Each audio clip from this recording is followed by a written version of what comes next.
Praise the lord. దేవునికి మహిమ కలుగునుగాక. మీ అందరికీ ప్రభువైన యేసుక్రీస్తు నామములో నా హృదయపూర్వకమైన వందనాలు తెలియజేస్తున్నాను. మరి ఈరోజు దేవుని వాక్యాన్ని మనం ధ్యానం చేద్దాం రండి. ద్వితీయోపదేశ కాండము 4వ అధ్యాయము 31వ వచనాన్ని మనం భయభక్తితో చదువుకుందాం. నీ దేవుడైన యెహోవా కనికరము గల దేవుడు కనుక నిన్ను చేయి విడవడు. మనము ఆరాధిస్తున్నటువంటి, మనం సేవిస్తున్నటువంటి దేవుడు ఎవరో తెలుసా?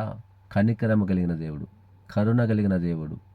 అందుకే ఆయన మనలను కరుణించాడు గనుకనే, మనను ప్రేమించాడు గనుకనే ఈరోజు మనం అందరం కూడా పరిశుద్ధులంగా జీవించగలుగుతున్నాం.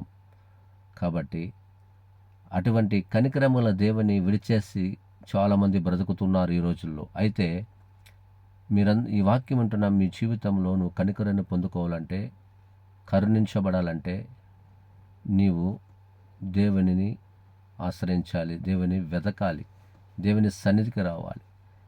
చాలామంది ఈ లోకంలో మనం చూస్తూ ఉంటాం, భార్య భర్తలుగా ప్రేమతో చేయి పట్టుకొని నడుస్తూ ఉన్నారు. అయితే చేయి పట్టుకున్నటువంటి భర్త కూడా తన భార్యను చేయి విడిచేస్తున్నాడు. కుటుంబాలు తెగిపోతున్నాయి. స్నేహితులు అనబడిన వారు ఒకరి చేతుల్లో ఒకరు పట్టుకొని చిందులేస్తూ సంతోషంగా గడుపుతున్నటువంటి స్నేహితులు కూడా ఒకరోజు విడిపోతున్నారు. పార్ట్నర్గా వ్యాపారం చేసేవారు వారు కూడా విడిపోతున్నారు, చేయి విడిచేస్తున్నారు. కన్న తండ్రి తన బిడ్డలను కూడా చేయి విడిచేస్తున్న పరిస్థితులు మనం చూస్తూ ఉన్నాం అక్కడక్కడ. అందరూ కాదు కానీ కొంతమందిలో. అయితే నిన్ను నన్ను ప్రేమించిన యేసయ్య మాత్రమే ఆయన మనను చేయని విడవడు. ఎందుకో తెలుసా? ఆయన మన కొరకు ప్రాణం పెట్టాడు. క్రయధనముగా ఆయన రక్తమును మనం చిందించి తన ప్రాణాన్ని మన కొరకు అర్పించి మనందరినీ కనికరించాడు కనుక ఈరోజు మనం సజీవ లెక్కలో ఉన్నాం, పరిశుద్ధంగా జీవించగలుగుతున్నామంటే, క్షేమంగా ఉండగలుగుతున్నామంటే కేవలము ఆయన కృప, ఆయన కనికరము.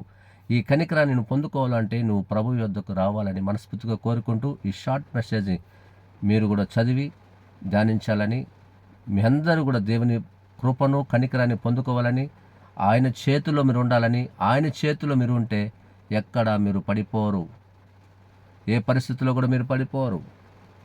మీరు, మీ కుటుంబాలు క్షేమంగా ఉంటాయి. అయితే వాక్యాన్ని వింటున్న మీరు దేవుని వాక్యానికి లోబడితే, దేవుని సన్నిధికి వస్తే, నీవు నేను ఆరాధిస్తున్నటువంటి నజరేయుడైన యేసయ్య కనికరము కలిగిన దేవుడు ఆయన ప్రేమను పొందుకొని మనస్ఫూర్తి కోరుకుంటూ ప్రార్థన చేసుకుందాం. సర్వశక్తిమంతుడా, కరుణామయుడా, మీకు స్తోత్రాలు నాయన. మీరు మమ్మల్ని కనికరించావు కనుకనే మేము సజీవ లెక్కలు ఉన్నాం, మేము పరిశుద్ధంగా జీవించగలుగుతున్నాం. మరి ఈ వాక్యం ఏంటంటే నీ బిడ్డల జీవితాలలో కూడా నా తండ్రి నాయన మీరు చేయి విడక కాపాడమని, మీ చేతుల్లో నీ బిడ్డలు అయా దాగి ఉండే కృపను దయచేయమని, మీరు అక్కడ వరకు ప్రభా మమ్మల్ని చేయి పెట్టుకొని నడిపించమని, లోకము వైపు లోక ఆశల వరకు మేము ఎన్నడూ వెళ్ళిపోకుండా నా తండ్రి మీ చేతుల్లోనే మేము ఉండాలని మేము ఆశపడుతున్నాం. వాక్యంలో వింటున్న బిడ్డలందరి జీవితాలు కూడా నీ కనికరాన్ని, నీ ప్రేమను పొందుకోవాలని, వారి జీవితాలని మీకు అప్పగించాలని మనస్ఫూర్తిగా కోరుకుని ప్రార్థన మీకు సమర్పిస్తూ యేసు నామములో అడుగుచున్నాము తండ్రి. ఆమెన్. God bless you.